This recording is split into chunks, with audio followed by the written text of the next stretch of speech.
All right, so the thing is, I'm smoking again. But before you type any comments, you might want to listen to the rest of this. This is the least of my problems. I am going to stop again. Quitting those days was easy. The day I started again, I almost didn't even have an urge to smoke. I just felt I had a reason to wait to finish that process.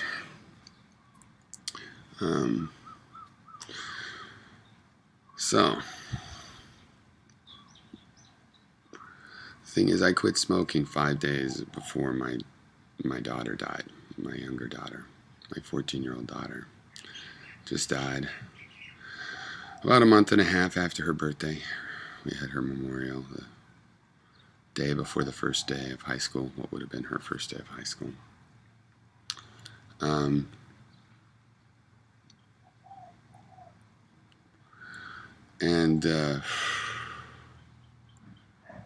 The time will come for the details. I'll tell you more about this. I decided, I thought about closing this channel. I may still. It seems so banal, as I like to say.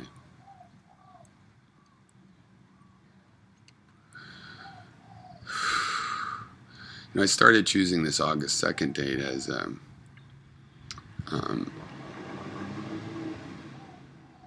I just chose it. It's the 6-year anniversary of my channel. Somebody made a critical video, not very critical, but it was on the critique side, commentary, and happened to be focusing on my channel, and it was sort of interesting. It was an anti-tribute or something, and I happened to see my, I don't ever look at my numbers or how long I've been here.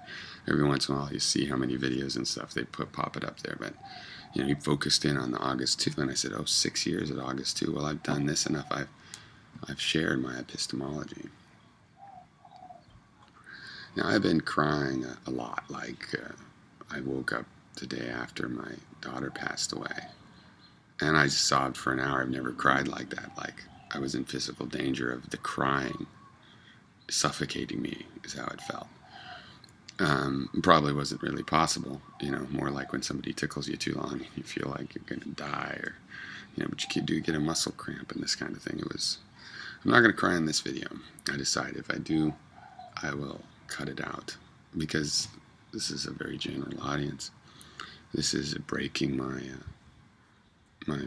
method. But see, that was the whole thing. I was just foreshadowing August 2, and I didn't really know exactly what I would do. I figured I'd emphasize the spiritual sphere more, this material spirituality. I felt that was good. I'd had a spiritual awakening, it feels like, and you have to learn a lesson. Now, here's the thing. I've been thinking about this a lot, and when something like this happens, it means life sucks, right? Life is bad. That's a signpost. Your mind goes around in a circle. Then you feel bad about thinking so negative, and you go back to positive. And you think, well, maybe life is good. And for someone like my daughter, who was so blossoming, and she had problems with some family members, but not with me, and we were good friends, and she was blossoming. She was powerful, and her grades were good, and she had good friends. And maybe life is good for someone like that, and it sucks that she's gone. And if you see in my channel, I always talk about mind, the psychology of a situation, analyzing it that way. Some people are psychoanalyzing. Well, I believe in a psychological analysis, and a natural philosophy or physics-based analysis. But it's broader than physics. It includes the way life works in so-called nature, and then I have the spiritual sphere, material spirituality. Well, when you have this decision, and there's really hundreds of them, all kinds of different things you think you might do. Some of them are negative, some are positive. And you come by and you kind of know which is which, but which one do you choose? Well, the natural philosophy and physics and philosophy in general side, it doesn't say absolutely, and there's philosophers that defend that cynical version, and a lot of people discount them like, well, we know it's the other one, it's the good one. But how? Because we spent a lot of time over there at that negative signpost. I blame myself over at the negative signpost. So the philosophers that defend that are worthy of some respect. They're brave, at least. They say, they recognize, well, we spent a lot of time there. Maybe there's a reason. Maybe it's defensible to choose that way. And psychologically, again, obviously, from our arguments, we should be able to see. You can't argue which is right. But if you ask which of those honors, the memory of my daughter, it's obvious. She doesn't want me to spiral out and be some intentional failure case. I know her. Right? It's obvious. Then I have to tell you which. I just told you something about which case, but I have to tell you which. There's cynical people that would say dishonor, but the definition of honor, well, it's a spiritual thing. And even if when there's an unhealthy definition of honor, it comes from what people are using for their spiritual foundation.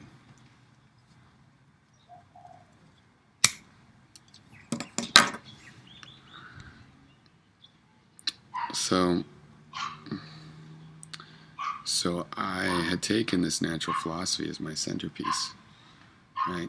Because it seemed like the most rational one. Like if I got weird or afraid, I could run to the physics, to the physics and the emotive play that you see among animals and these kinds of things.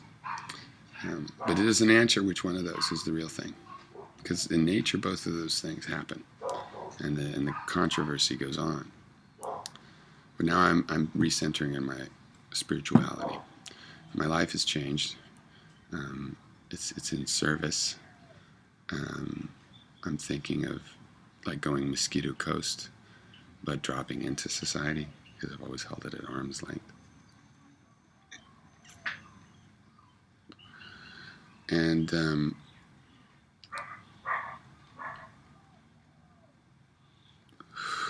my life is in service to that now. Both simple, straightforward memorials to my daughter, keep her memory alive, things for my family. I just had a ton of family. They've just left today. This was a natural day to make a video. I haven't been on the internet really hardly at all since it happened. But I'm left alone for the first time today. I've had people here 24/7, other than that, family and friends. And a big old thing, and a bunch of family drama, and all kinds of stuff. So it's odd. It's odd that it's August 2nd.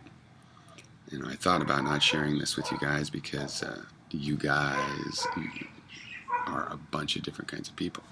Some of whom are definitely not mature enough. Comments are off, but I'm really interested if anybody wants to make a video response. To people inclined to try to blame or assume blame, maybe you'll, if you ever get more information, we'll have a chance to do that. On the other hand, it's like I did have some people with their pain and critical, and I kind of feel like they're the only ones on my side. Most people are saying, don't blame yourself, and you're gonna have to find the positive. But I defined a reason. To me, I look for the infinite number of reasons. They all come back to me. I'm a single dad. I had custody of my kids. Was taking care of them more or less alone, even when I wasn't single, in a lot of ways. Not literally in every way, but in a lot of ways. And, I believe in counting all the infinite reasons. They all go back to me, because no matter what, wherever she lived, or whatever town we're in, or anything about her life, I'm a responsible party. So I just believe in going through all of those reasons and thinking about them, and abstracting from that the nature of service that I have to now give. My life is different. My daughter will never move out, so she is forever part of my household in a way that was not otherwise possible. And I have to honor her memory somehow. And I have a daughter remaining that we're worried about, and the grief of it and everything. But we're taking care of that. The family's taking care of that, I think. It's a step-by-step thing. And so Yeah, I was also going to start using editing software more, but I haven't bothered to buy it and stuff. I may edit this one, but uh, who knows how that's going to work out. Anyway, this one I'll probably just put up more or less like this. I'm going to watch it. I might edit it while I watch it. Often that's what I do. You can see that it's not conscious editing. It's more like, oh, I'm going to watch it and edit it, put in a sound. Maybe I'll do that. Maybe not. But I'm going to put it up today, and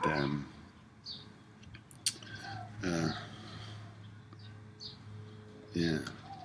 People tell me they don't know how I feel. They can't imagine how I feel, and I told people that before. I'm a person that does not shy away from the tragic. If something tragic happens to my friends, or really anybody that I know, it tends to not be your place unless you're already friends with someone, except for certain exceptions and stuff. I felt a lot of compassion from all kinds of people, but you know what I mean. If given a friend where I know enough, I believe in going in there and shoulder to cry on, and I've told people not to blame themselves before. But there's a reason we tell people that. So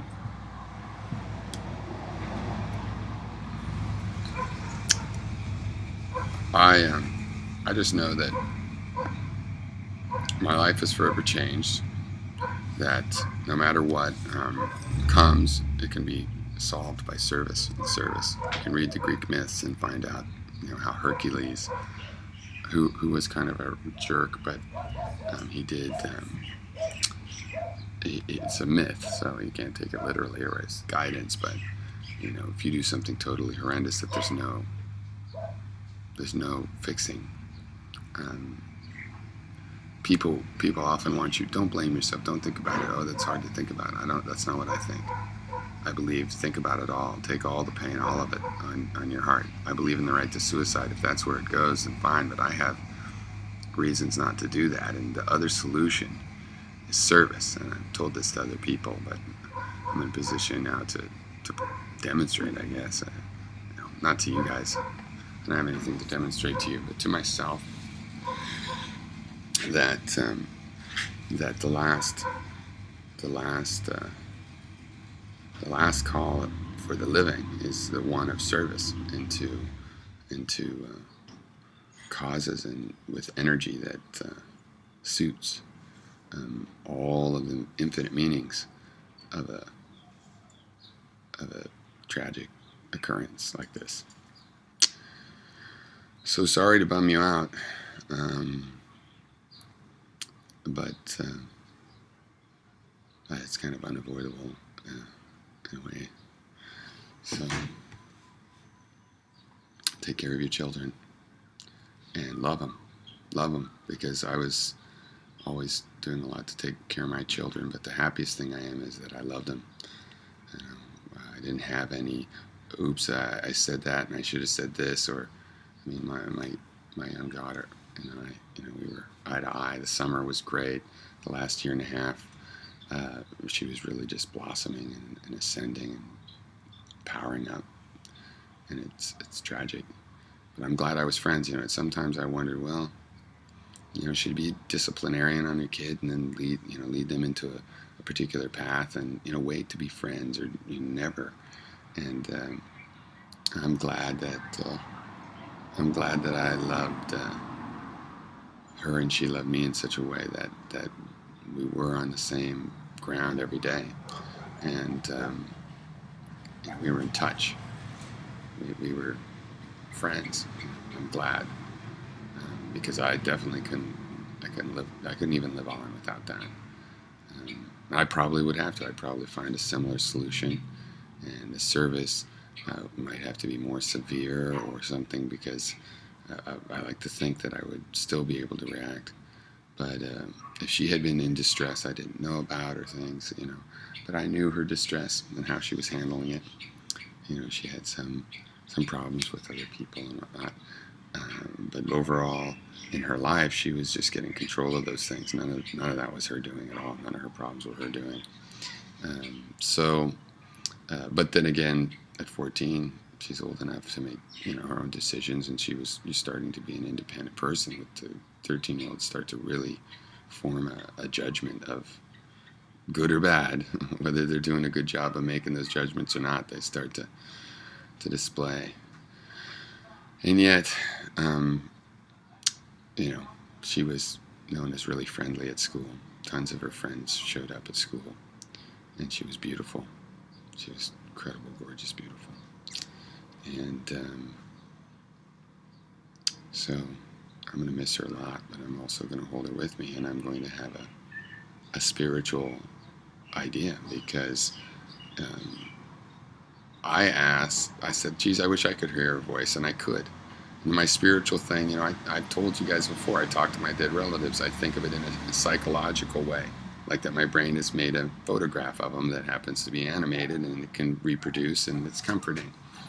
But I don't think that now. Now I think, like, I said, I wish I could hear her voice, and then I did. And I heard us have a kind of conversation, and I said some things consciously, and then it heard us have a conversation. And, you know, I don't know, what's the relationship between, you know, is my daughter at 14 the same as my daughter at 10, is 8? Are they the same people? Is that real, the connection between them? And they're obviously different, but we consider that those all really my daughter. And this voice is real. I heard it in her voice. I don't know what real means, right? I don't believe in metaphysics. I'm an atheist. It's not about that. Spirituality, for me, as I've said before, is you know, listening to the thoughts that you have when you're having spiritual feelings, where a spiritual feeling is like hunger or lust. It's its own one. We've categorized it. We know it when we feel it. And the thoughts you have when you feel that way are important.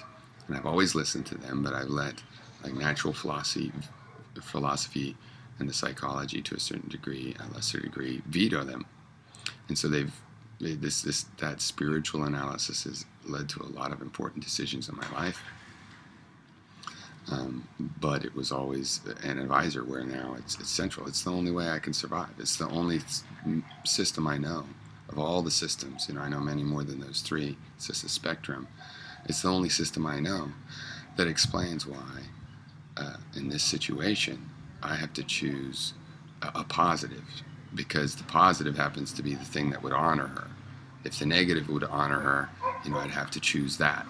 And the spirituality is the only one that tells me why I have to choose the positive, which is obviously the only way to honor a beautiful old soul like my daughter. Now, nobody has to, if I can't take the internet reaction, that's my problem. Nobody has to hold anything back, whether they think I'm starting to be spiritualist of the foxhole or whatever, because it's the same exact spirituality I've been talking about for 6 years, except for it's in my center now. It's in my center. The mission is in the center. So, anyway, still sorry to have bummed you out, but that's life.